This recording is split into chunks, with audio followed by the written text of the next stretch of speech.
Hello everyone, welcome to my channel. Hi, আমি সাবনা। তোমরা সবাই কেমন আছো বন্ধুরা? আমার ভিডিওটা দেখে কারোর কি কিছু মনে পড়ছে? এই খাবারটা কে কে খেয়েছো ফার্স্ট আগে কমেন্ট করে বলো।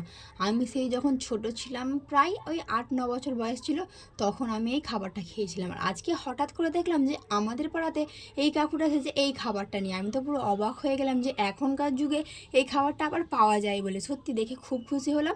তাই কাকুটাকে বললাম যে আমাকে তোমার ইচ্ছা মতো একটা জিনিস বানিয়ে দাও, কিন্তু বুনু বললো যে না, কাকু কী কী বানাতে পারে জিজ্ঞাসা করো। উনি অনেক কিছুর নাম বললেন, তার মধ্যে থেকে আমরা ময়ূরটাকে বেছে নিয়েছি। এত সুন্দরভাবে তৈরি করছে, হাতের কাজটা দেখলে মাথা খারাপ হয়ে যাবে যে সত্যি এখনকার যুগে দাঁড়িয়ে এই খাবারটা এখনও বিক্রি হচ্ছে আর এই কাকুটা এত সুন্দরভাবে বানিয়ে দিচ্ছে।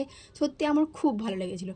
আমি ছোটোবেলায় খেয়েছিলাম, তাই ভাবলাম যে আমার মেয়েটাকেও খাওয়ানো যাক। তাই কাকুটাকে দাঁড় করিয়ে আমার মেয়ের জন্যই খাবারটা নিচ্ছি, কিন্তু মেয়ে খেতে পারবে না, তাও নিচ্ছি। আমার খুব ভালো লেগেছিলো এই খাবারটাকে দেখে। আমার তো খুব ভালো লাগতো খেতে, কিন্তু এখন আর তো পাওয়া যায় না। কাকুরটাকে হঠাৎ দেখে নিয়ে খাওয়ার ইচ্ছা হয়ে গেল, তাই বাড়ির সকলকে খাইয়ে দিলাম আর তোমাদেরকেও দেখিয়ে দিলাম। আবার কোনো নতুন ভিডিওতে দেখাবে, ততক্ষণের জন্য বাই বাই।